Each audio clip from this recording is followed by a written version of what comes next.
So we're situated, we're a working urban farm on Winstanley Street in Carina Heights, just very close to the shopping centre. Yep, I know it very well. What's the creek that runs nearby? Belimba Creek, I think, runs through there. Yeah.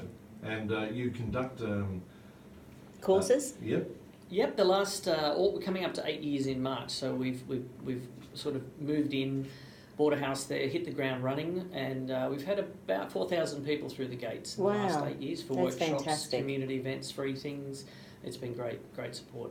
And if they want to go along to one of your lessons, classes, how do they contact you? You can jump on greendean.com.au, or I'm on Facebook under Green What Dean sort as of well. classes are they? Like, what would people learn? So we're running, we do full weekend courses or one-day courses in permaculture and urban farming skills, down to small micro courses in learning how to make kimchi in half a day, fermenting, worm farming. That's the soil worms, not the intestinal worms. Yeah. And chicken keeping. So many of my clients are learning fermenting these days. They just add it. It's so important. We've been talking about it forever, about gut health and how important it is, and how this whole germaphobe society is making us sicker, not healthier. Yeah. So, and every time we do the old antibiotics for something, you've got to rebuild that gut again.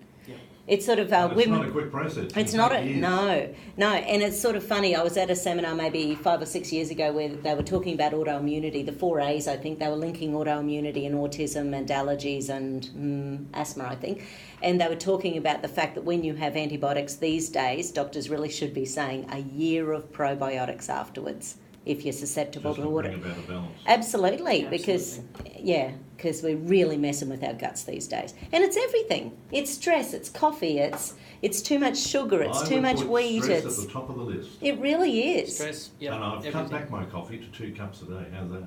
Well done. Well, you've got me drinking green tea. Oh, I know, you're doing well. Almonds. Do you think I'm a happy man at night, drinking green tea and chewing on almonds? I've lost 20 kilograms. The little glass of Pinot makes up for it, though, doesn't it? Oh, yes, but the front page of the Courier, I'm on the brink of being an alcoholic. I'm not sure if I agree with that, because we were chatting earlier on about the blue zones, weren't we, Dean? Absolutely. Have you heard about the blue zones? No.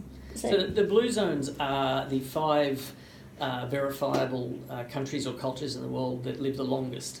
That are, they've been historically verified. So Okinawa in Japan, absolutely. There's an area just outside LA that's predominantly... Loma Linda, California, which is predominantly Seventh-day Adventist. Which Seventh-day, that's vegetarian. it. Yes. There's Ikaria in Greece, the longest living people in the Mediterranean. There's Sardinia, longest living men in the world, and Costa Rica, a place in Costa Rica, which is they're the 5, as I say, verified zones. So, and they've been studying what it is that makes these zones, and it's a bunch of things wine is on the list. Wine is on the list. Well, it's been around for centuries.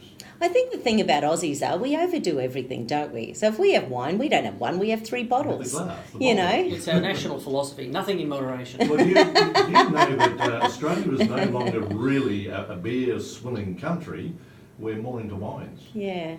Wine and coffee. Yeah, and what were you saying early on about wine, Dean? I have a glass of red every night, pretty much, and the wine's good. It's got lots of antioxidants, polyphenols. It's very good. But you did mention that they looked at a whole bunch of Australian wines. Absolutely, it's a recent study, and I think I only read this yesterday, or the day before. And they were saying of the hundreds of brands that they tested, 100%. Showed positive for glyphosate, which is a pesticide used in that, and there's also fungicides used on grapes. At the end of the day, they're a sugar-laden fruit, and they're very susceptible to. Now, is that because the farmers are still using them, or is it because they are in the soil and the plants are growing? Probably a combination of both. Yeah. It's just everywhere. It's in our air. It's in our water. It's in our soil. Yeah.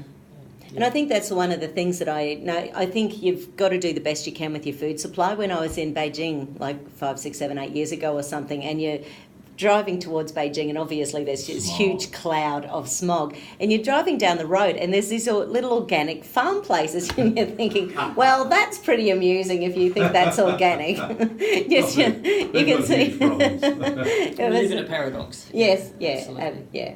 So I think it's buying the organic when you can, being aware of the food choices you make every single day, anything you grow on and don't worry about wine. don't overdo it. Well, that's exactly what they say here.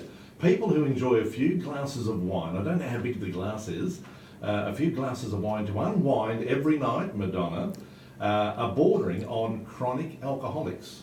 So doctors say. Now, I'd like to know which doctors, because Yeah. you get one doctor arguing with another. You The can middle- get pretty big glasses these days too, Oh, Roger. huge. I think the definition of alcoholism has really shifted these days Yeah, to smaller amounts. And, yeah, I think that 0.05 really how is. much you need it compared to wanting it, and Yeah, I agree. And whether you become a secret drinker, Yeah. you know, try and pretend that, no, I'm right, and slip out the back door and have a little swill. But health experts warn that 2 standard drinks per day should be the upper limit, and that people should have at least 2 drinks 3 days per week. And I think that's the thing about wine as well. I know when I have a glass of wine, it's probably about a quarter of a bottle, whereas really a glass of wine should be about an eighth of a bottle. in the Mediterranean, I have lovely big glasses. I know, poor old Mr. Guy has to do the dishes and vacuum. And Oh, he's so hard done by. And most We wine love glasses. it. But in the Mediterranean, they do drink quite small glasses, and it's like a drink. It's like a water glass. It's not a wine glass. They drink just small amounts. But they Yeah. might also have that in some places. Traditionally, they might have that for breakfast, Yes. or you know, it's seen as a food. Like in Ireland, they say. But beer they is a also food. have the wines to stimulate your hydrochloric acid. They've always also got the wines to have after dinner. So they're sort of having like one for this and one for They're this on the and a little ball. bit of dessert. Yeah, exactly. They know what they're doing. Yeah, they enjoy it, but they do enjoy it in a different way to how we sociably drink. We seem to, I don't know, the pub scene is, I think the pub scene's, it's got to die, especially if they ever bring in zero tolerance alcohol on the road, which Scandinavia, of course, has. Yeah, right. You can see how the city at night, for a few hours, dies out because, one, people can't afford to drink in the city Yeah. and then drive. You just don't do it. The public transport's not there, so yeah, I think that the pub scene, as we knew it back in the 60s and 70s, the big pubs, the big car parks, I think their days are limited. Yeah, absolutely.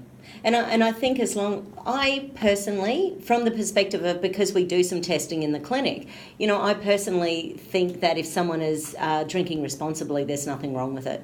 You know, I think it's to do with that addiction. Do we need it? Are we doing it out of need rather than want it? Out of, you know, why are we doing it? If you can't get through the day without it, there's going to be a problem. Well, we're chatting with, at Bay FM, Madonna Guy, of course, from New Leaf Natural Therapies, and Green D, a organic farmer from Carindale. Very interesting. We'll find out more about what he gets up to, that is Green Dean, at Carindale after this lovely song.